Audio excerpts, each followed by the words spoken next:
This is a production of Cornell University.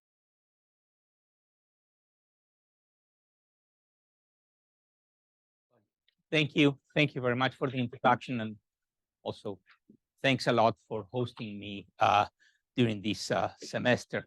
And I'm really, can you hear me in the back? Yeah. If you cannot hear me, if I'm losing my voice, just, raise your hand, wave me. I'm really excited about this presentation because it will allow me to share with you some of the research that I've been doing for the last 10, 12 years or so. Okay, so I will be probably jumping from one topic to the next one, highlighting some results and sort of glossing over the methods. If you want me to go into more details on the things that we did and the results, just let me know and I will be more than happy to meet with you after this presentation. Now, when I said research that I've been doing for the last 10 or 12 years, actually, I'm saying research that was done by my great grad students and postdocs, and also in collaboration with many colleagues here at Montana State University. And all of us, we need to thank the many, many, many undergrads that help us every day. So I think a good place to start this presentation is by looking at this paper that was published a few years ago. And basically what they did is they summarized 89 studies that basically came from almost 1,500 individual case studies, where they have checked the landscape complexity around those 1,500 places and checked the abundance and diversity of beneficial organisms. They focus on pollinators and natural enemies, and they check the functioning and the services they obtain from those ecosystems. And sure enough, as you see here, as you increase the abundance of both pollinators or natural enemies, they saw an increase in the pollination or the pest management. And then one other thing they did is through a couple of path analyses, they assessed the relationship between the landscape complexity, those beneficial organisms, and the services. In that particular case was yield. And of course, as we decrease the landscape complexity of the system, as we simplify the system, we see a negative impact on the abundance and diversity of those beneficial organisms, and there's a positive relationship between those beneficial organisms and yield. Now, one thing that I noticed from these studies, and you probably noticed as well, is that although they came from around the world, the great majority of them came from Europe and from here, the northeast part of the United States. Now, I come from Montana, which is part of the Great Plains region, and that's probably one of the leading regions in the world in production of small grains, wheat, barley, pulse crops, and forage crops, and oilseed crops. And however, there were no studies that were conducted there. So if you've been in Montana, outside Bozeman, Yellowstone, Big Sky, the touristic area, you probably know that it looks more or less something like this. I think it's one of the most simplified systems that can imagine, because we have across the state, it varies, but we have regions where precipitation can be around 9 to 11 inches of precipitation per year. Farmers like to leave 50% of their land in fallow to basically accumulate moisture. However, in the last 20 years or so, there's been quite a big push towards diversifying the cropping systems and including pulse crops, oilseed crops. But still, that's the landscape that dominate these systems. And when I arrived to Montana in 2004, I quickly learned that tillage is not really a good option there because if we have 3 months without rains and 90, 95 degrees and really strong winds, you will lose the soil due to erosion. So farmers basically have a non-till fallows, which means repeated applications of glyphosate.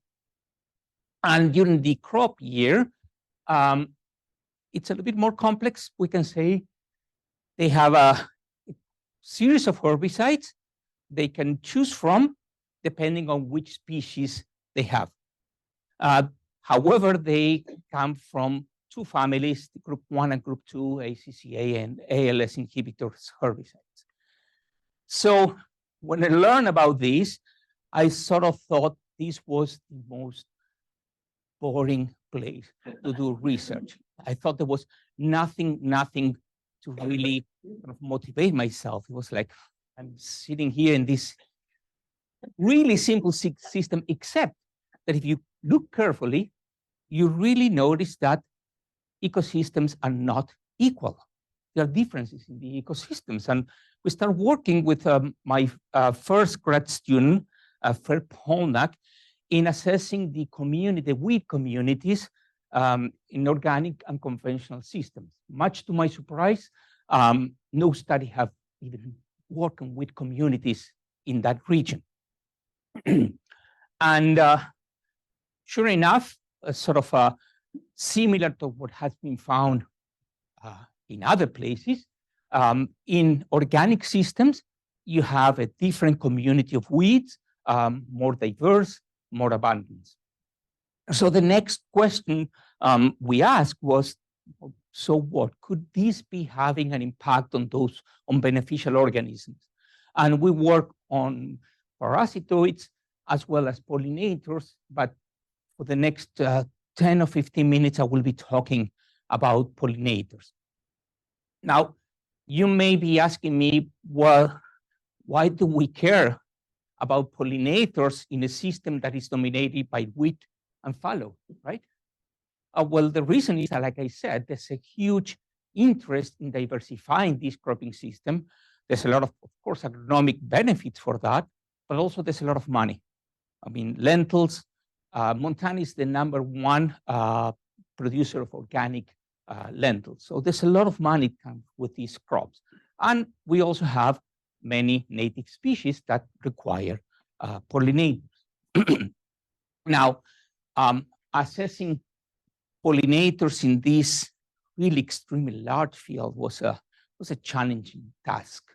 And I was very lucky to be able to recruit Subodh Adhikari, who was my PhD student, then stayed as a postdoc. He's now in the University of Idaho. And he wanted to check the abundance and diversity of pollinators. He focused on bees in this system. And again, to the best of my knowledge, no study has addressed pollinators across, in these agricultural systems, across the whole Northern Great Plains region. We couldn't find any information. So what Subodh did is he went to the north central part of Montana, what's called the Golden Triangle, where the wheat production is concentrated. And for 3 years, he selected 3 organic and 3 conventional fields. And to show you how simplified these landscapes are, he basically quantified the different systems or ecosystem they have in radius of 250 up to 2 kilometers. And if you move 2 kilometers from the fields, you still have close to 80% of crop fields. There's really nothing except wheat or crops, basically, and barley. Organic farmers tend to have more diversified rotation. So his hypothesis was that if you have more abundance and diversity of forms in the organic systems, then you should have healthier pollinators. And that could be assessed at the individual level and at the colony level. And yeah, that's what I'm saying. So you will have larger individuals and more successful colonies in the organic versus the conventional fields. So what Subodh did is in each one of these fields, at least 250 meters from any border, so in the middle of the crop fields, he established transects where he put 5 of these bumblebees colonies. We weighed the colonies before putting them in the field. We left them there for 2.5 months, and then we retrieved them and dissect the colonies back in the lab. He then checked for the health of the individual bees by checking the lipid content. The idea is that the bees don't fly a lot. They won't be investing much energy in flying, and therefore they will be able to accumulate more lipids. But also, if they fly less, their wings will be more intact. So he also checked for how intact were the wing markings. And he also checked for the pollen that were found in the bodies of those bees. The idea is that because he also sampled the vegetation, he then could be able to more or less infer where those bees were foraging from, okay? And then he dissected the colonies and checked for the number of reproductive cells and the number of cells with nectars, and also the number of males and workers. So one of the first results in terms of the pollen coming from the bees, he noticed that there were no difference between, this is just 1 year and the next year, there were no differences in the pollen that was collected from bees coming from the organic and conventional fields. That is sort of suggesting that they're actually flying all around the landscape, and the most abundant pollen came from alfalfa, okay? So again, suggesting that they fly, find the alfalfa, and then they may come back to the colonies. And probably because of that, there's more weeds in the organic fields, and there was a lot of volunteer alfalfa as well. Those bees have individual bees were able to accumulate more lipids in their bodies, and their wings were more intact. So again, that's telling us that they have their food, suggesting that the food or the sources for pollen and nectar are closer to the colonies than in the conventional fields. They have to fly, a couple of kilometers to find those plants. Then, when he looked at the relative growth rate of the colony, it was larger in the organic fields versus the conventional field. And when he looked at the number of reproductive cells as well as cells with nectar, he found more cells in the organic fields on colonies that came from organic fields than the conventional fields. And overall, there was a positive relationship between the flower density or the species richness and the growth rate for both years that he conducted this study, and the number of reproductive cells, as well as the number of nectar cells. So the next step he did was to assess what is the relationship. So we have healthier individuals, that these translate into healthier communities of bees. And his idea was that, again, less pollen sources in the conventional fields should translate in less abundant, less diverse bee communities. And because of that, the networks between flowers and pollinators should be weaker in the conventional fields versus the organic fields. So one of the things he did was to establish these pollen traps. So he was trapping pollinators in all these fields. You can see this is a pretty weedy field. That's one of the organic fields.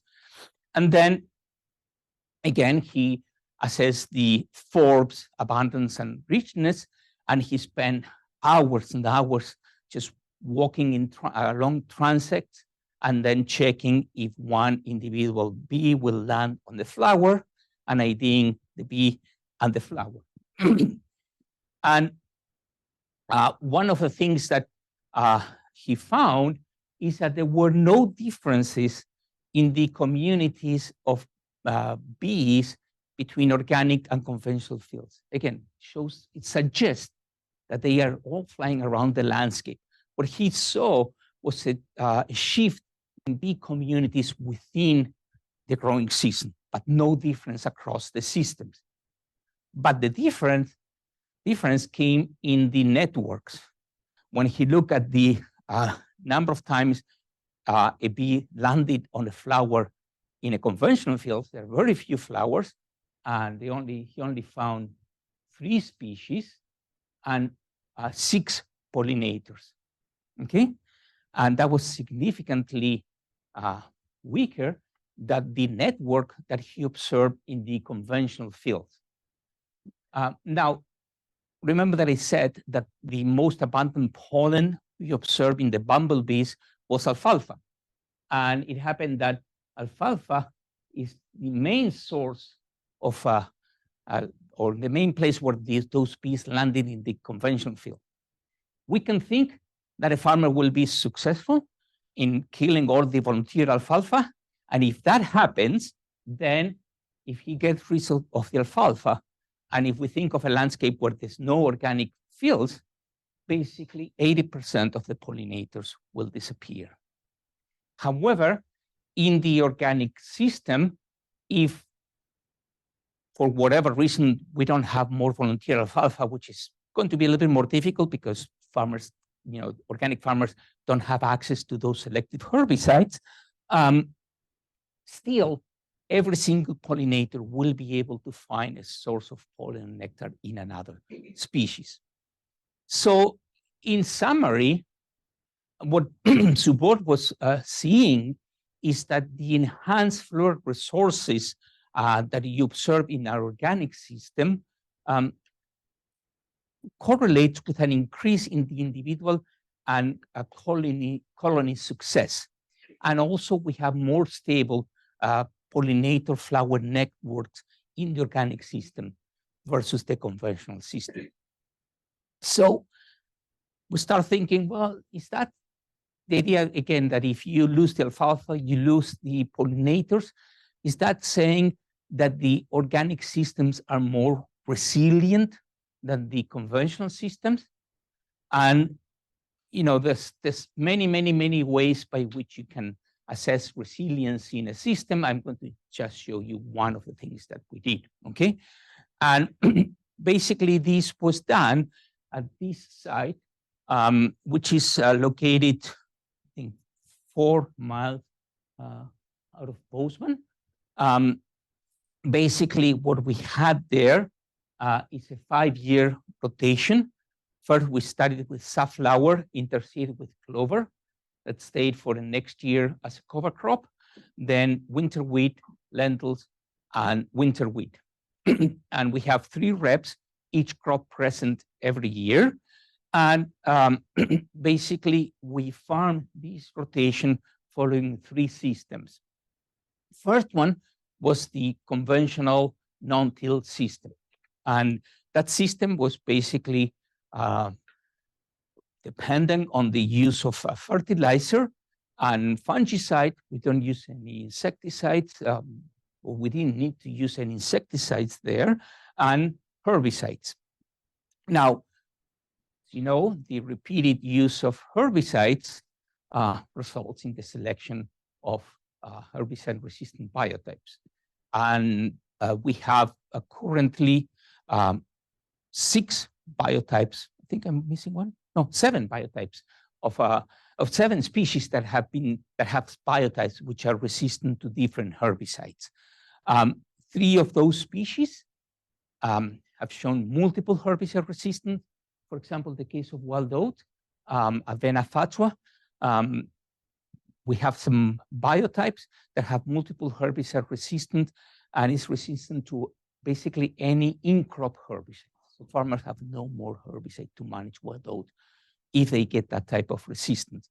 The other kind of case of concern is kochia, because it has multiple herbicide resistance, but also has resistance to glyphosate. So again, a big challenge to be managed. So the other system we had was an organic non-till system. So in this system, basically, we were terminating the cover crop and managing the weeds by using tillage. Now, like I said, there are areas in Montana where we have around 9 to 11 inches of precipitation, couple of months without rain, strong winds, and if you use a lot of tillage, the main problem is soil erosion. So remember this photo. I will come back in a second. So the third system that we thought as an alternative was an organic system where we reduce the tillage by incorporating grazing. And we basically use sheep to terminate the cover crops and manage the weeds before seeding and post-harvest. Now, as I said, we did a lot of studies there. We assessed yields and pathogens and ground beetles and greenhouse gas emissions, etc. But I want to concentrate on this idea of resiliency today. So we wanted to stress these systems. And if we want to stress this system, climate change is the place to start thinking. And definitely, it is a major problem in Montana. These are the predictions for climate change under the scenario, the worst case scenario of the IPCC. And basically, what they did is they divided Montana in 7 regions. And for the 12 months of the year, the prediction is that we are already having warmer and drier months. I mean, the whole year is getting warmer and drier. The prediction for moistures are a little bit more iffy. It's not that easy to make those predictions. However, the prediction is that we're going to get more moisture in the winter and spring and the fall. Unfortunately, it's going to be mostly in the form of rainfall, not snow. So we're not going to be able to accumulate so much of a snowpack that we need for then growing the crops during the summer. And the major problem is that the prediction suggests that during the growing season, June, July, and August is going to be actually drier. So you have warmer and drier summers. It's going to be more evaporation challenges. So to simulate these scenarios, basically, we have these systems. One is what we call an open top chamber, where we were able to increase temperatures by around 1.5 to 2 Celsius. And then on the top of those open top chambers, we included these rain out shelters, where we further decrease moisture by around 40% or so. So we measure soil temperature and soil moisture during the summer. And another thing that we did was to assess plant responses to these different 3 systems and 3 climate scenarios, right? And sort of a little bit to my surprise, climate, the temperature and moisture was significant, but it has a very slight impact on those wheat plant communities, wheat communities. Cropping system was the most important variable, as you can see here. This is the teal organic system, the grace organic system, and the conventional system. Now, something that really surprised me is that, I mean, from previous studies, we know that the conventional and organic systems are different, right? We sort of already know this difference here, but seeing the grace organic system more similar to the conventional system versus the teal system was sort of a surprise. And we can think that in terms of the community assembly of those weeds, that is basically saying that tillage seems to be the driving factors here. When you reduce tillage, the amount of tillage in the grazed organic system now became to be more similar to the conventional system that is non-till than the till organic system. So tillage appears to be more important as a filtering variable than herbicides. That's a hypothesis that you may want to test later. Another thing that we did was to assess the impact of these different systems and moisture and temperature conditions on yield. And this is winter wheat. So early spring, coming out of winter, when they have a lot of moisture and it's warmer in the hotter condition, those spring wheat was doing really good in comparison with the ambient and the hotter and drier conditions. However, when we harvest the wheat, it was very clear that the hotter was already getting nailed, but the warmer and drier, it just basically could not do it. And indeed, the relationship between wheat yield and in this case is cheatgrass, Bromus tectorum, sort of the #1 grassy weed in winter wheat, is of course this nonlinear negative relationship, but it was more pronounced in the warmer and drier conditions. So to summarize, we are seeing a shift in above ground plant communities, mostly due to management systems and also with some effect on the climate scenario. But we know that the health of the system and the resiliency of the system, it is on the soil characteristics. So we wanted to check the below ground biodiversity. And that's when I was really lucky because I was able to work with Sue Isaac, who's now in Maine. And what she did is she sampled the different crops and management scenarios. But again, I'm going to concentrate on the wheat scenario. And what we notice here is that the evenness and the abundance of taxonomic units kind of interact with the different cropping systems, the non-till, the organic graze, and the organic till system. There was basically the results were all across the board. It was hard to see any trend, except that in the organic graze system and the conventional non-till system, we saw kind of a delay in the peak of the abundance of those taxonomic units. So again, the organic graze system was more similar to the conventional system, non-till system, than to the organic till system. We weren't expecting that result. Another thing that we noticed is that as we increase soil temperature, there was a decrease in the abundance of those taxonomic units.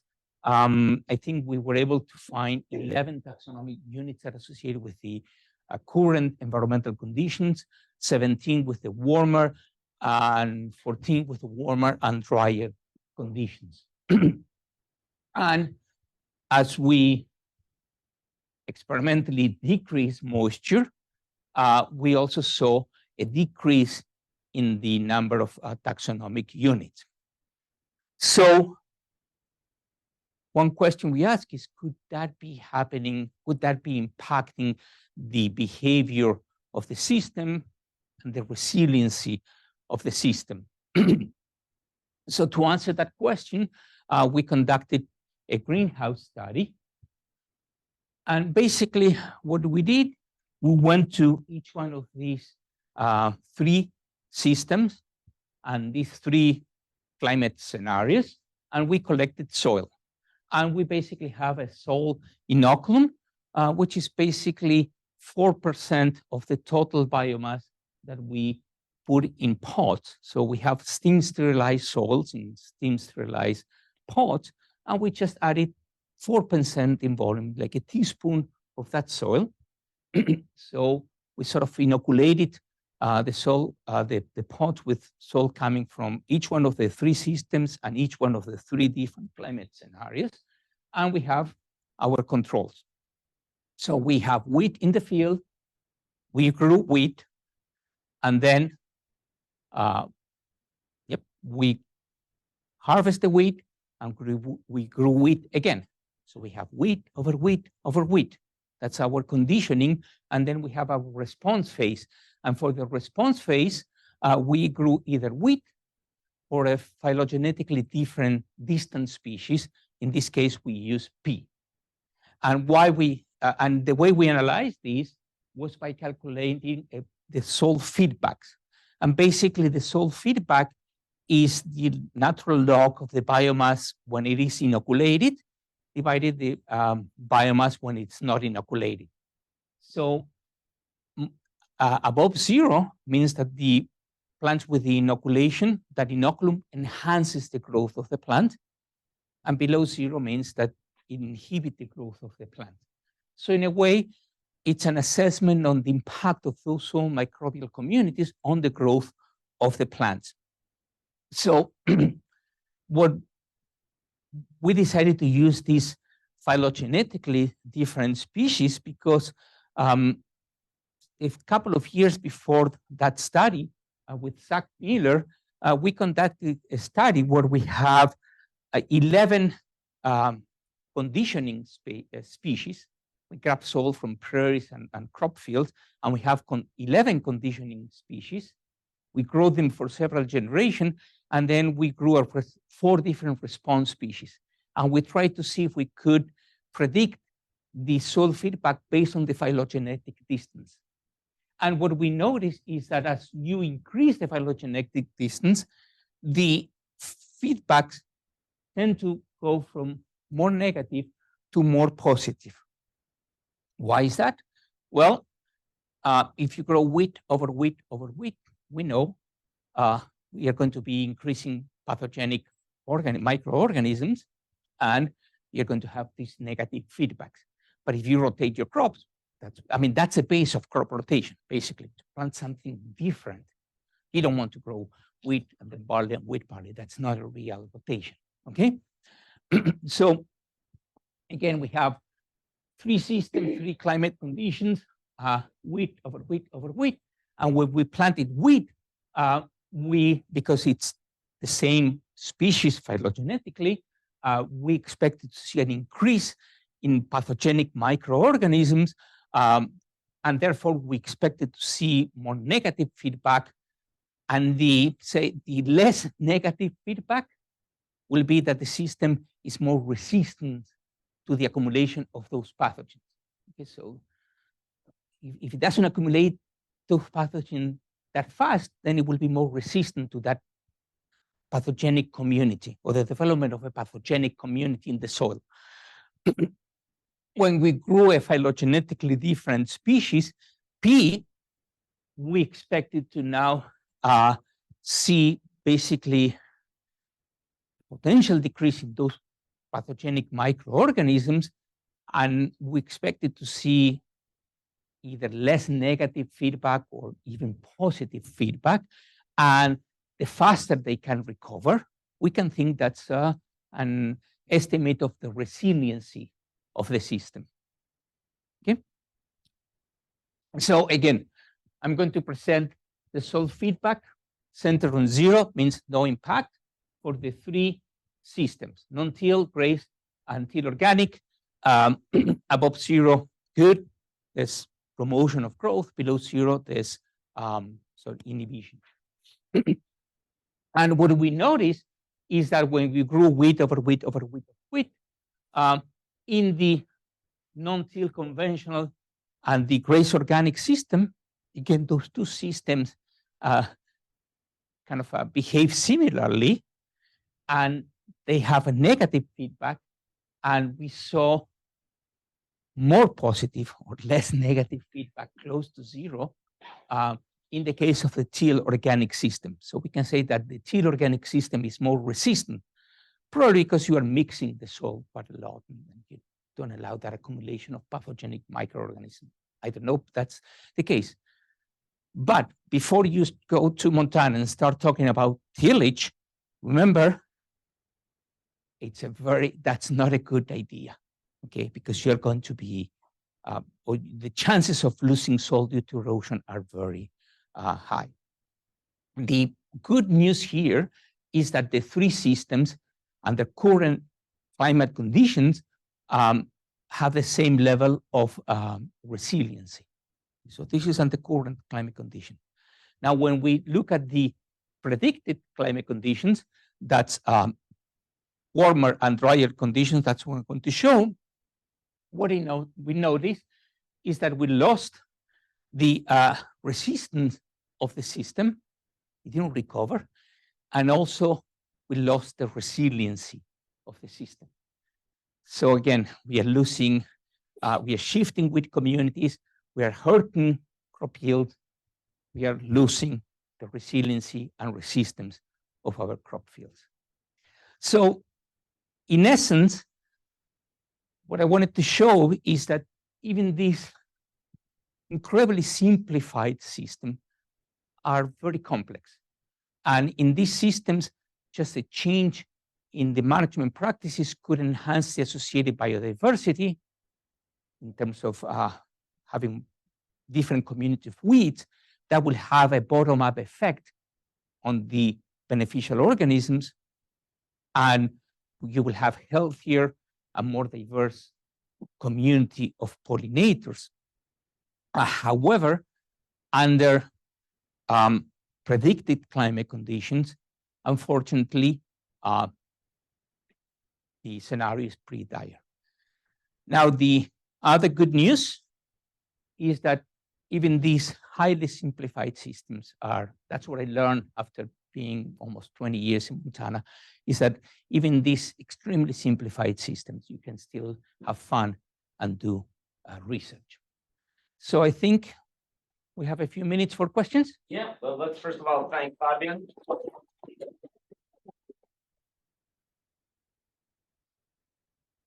Let's open it up for questions. It can't be that simple. Oh, no, this one. Sorry, yeah, Dan, go ahead. Hey, thanks for a great talk. It's really fun to see all the agroecology in action. Thank you. Going back to some of the work on pollinators and weeds and the organic versus conventional systems, it seems like a lot of the negative effect of those weeds is going to be a reduction in yield, whereas some of that positive effect would be for pollinators, potentially in some of the nearby systems. There's a little bit of a spatial mismatch there. And I was wondering if you could talk a little bit about how that might affect some of the farmers' decision-making around weighing these costs versus benefits. That's a great question. So the idea was to see how farmers will perceive the potential benefits of weeds versus the cost of yield.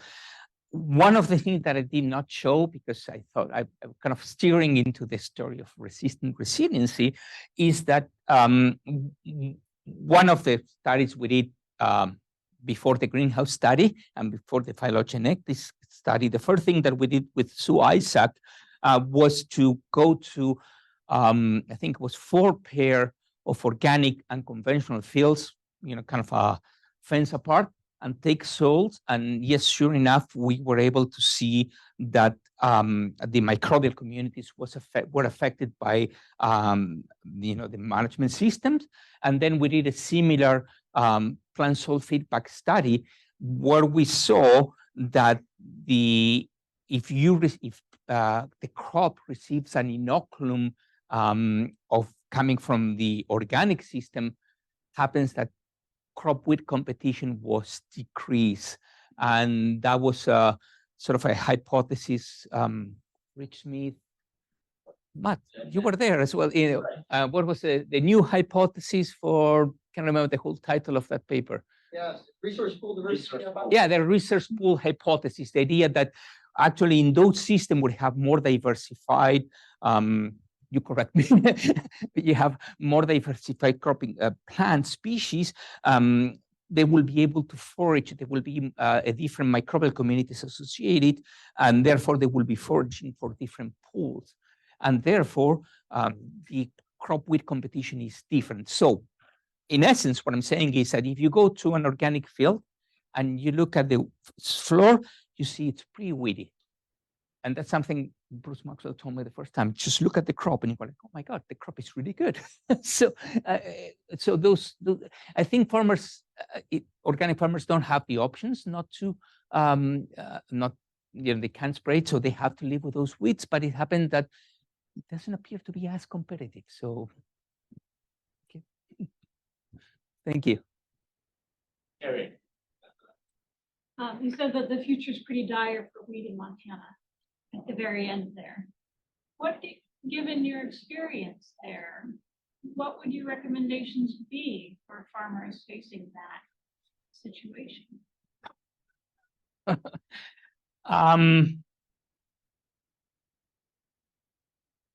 So I think there was quite a lot of first before right now I'm teaching research, but I was doing extension for the first 17 years, and one of the things that I did was going around Montana and gave quite a lot of talks about climate change and weeds. Even 12 years ago when it wasn't really popular press.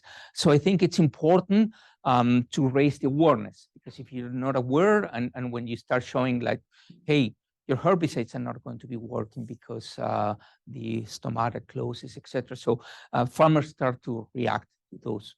That was my experience. So first will be to raise the awareness. Second, there is an interest. Some people are saying we may need to move into more winter wheat versus spring wheat, because that's the reality. You don't get hit by those really dry summers. But there's also some interest in developing some wheat breeders have been breeding some varieties which are more drought resistant, and trying to find crop rotations which are also less demanding in terms of moisture. But in Montana, it's going to be a huge problem. It is a huge problem. So there's nothing you can do except that. So Yes. Wondering if you look at fungal communities, or if you're planning to look at that. So the question is if there's. If you have looked at the fungal. Oh yes, that's a good question. The fungal communities. Yes, we did that. We have a grad student who did that, and she promised me 2 years ago that she was going to publish the paper next week, and still waiting. So yep. But now, fortunately, she left. So thank you. Yeah, Matt. Fabian, excellent presentation there. Thanks for sharing it with us. I'm wondering if you can talk a little bit about the wheat fallow and alternative crops that you could insert into that system, and opportunities for increasing water use efficiency with pea or other crops. I've heard stories, maybe from like Randy Anderson and other people, about putting in peas and seeing a positive yield response. Yes. So first, the person to ask will be Perry Miller. He's our cropping system specialist, and that's basically related to your question. That's what he's been working quite a lot, trying to find more efficient crop rotations.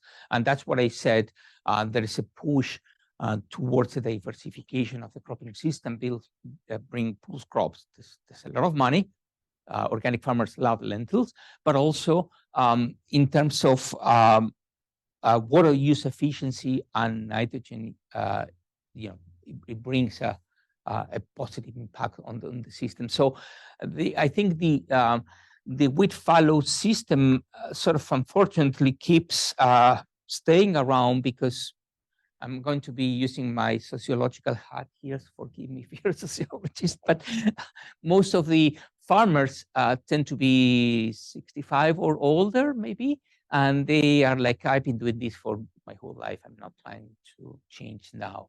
So it is kind of a, I mean, there's a lot of evidence that there's a benefits, agronomic benefits for rotating, incorporating these crops, but the mentality is still, we want to manage as we did it for the last, several generations. Right. Mhm. The positive effects on that is that you think it's more of the, it's hard to understand how you can get an increase in water use efficiency when you have a crop instead of the fallow period. But there are these other effects, I don't know. I think it's more in terms of the overall net benefits, economic benefits, net revenues of the farm, because you are fixing nitrogen, and also you have instead of having fallow that just costs money, you have another source of revenue. So overall, what Perry is saying is that it's not as bad as thought, but there is a net benefit. And again, I'm talking about the driest places in Montana. I'm looking, north central Montana. That's why I'm like these people. Okay. So if you go to northeast Montana and probably south east Montana, where there's definitely more moisture, that's not the issue. I'm talking about the highly simplified systems. One last question. Go ahead, Rob. I'm going to combine two questions here, but they're related. So the first part of that question relates to your last point about resiliency. Since you noted that it was decreased when stresses are reduced, and this needs to be increased temperature and decreased precipitation. Mm-hmm. I was wondering if that was the same like across all three systems. If there was any difference. No, there was like I said, in the three systems, you lost that resistance because the organic till system lost that resiliency, was all negative. And the three systems that have slightly positive, perhaps I didn't explain correctly, slightly positive feedbacks in the current climatic conditions where we added the P, they kind of went to have zero or slightly negative feedback in the warmer and drier conditions. So they became less resilient. So, but it's better. So better than that already. Because everything. No, but we were, that was, the system was width over width over width, or width with P. So width with P is when you rotate the crop, you get that. We use that as a proxy to assess resiliency, how fast the system recover. And they recover really well in current conditions, but they did not recover almost at all in the future climatic conditions. And if you keep having width over width over width, which is the worst management decision, it will be bad for any one of the three systems. Okay. Sure. You mentioned how the organic no-till gray system behaviors in conventional systems. I would imagine, given organic matter and the forms of nutrients that come from sheep and soil, that it would do better than a relatively dead, fallow conventional system. So when you say it similarly, how similar is it still an increase? So that's a good question. So comparing, but the organic grays versus the conventional non-till, but in that system we did not have fallow. If you remember, we have a 5-year rotation. Was safflower, clover, interseeded, then winter wheat, lentils, winter wheat. So we didn't have fallow, but yes, we were thinking that just the organic matter that sheep was distributing will enhance the system. And I'm kind of maybe not, I don't know if I'm going to be answering your question. No one asked me. It's like, oh, so is organic grays the solution? And it's like, no, because actually we, at the 5th year, we got 4th year, and then by the 5th year, we got totally nailed by Canada thistle, the perennial wheat that was probably, we suspected they were coming out of the system, and we just could not. I mean, sheep will just look at it and go like, I'm eating that. So we were very enthusiastic for 3 years.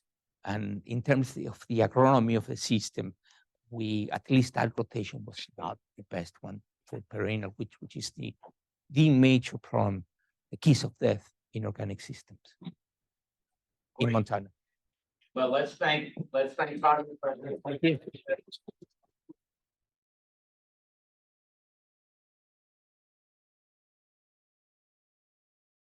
This has been a production of Cornell University, on the web at cornell.edu.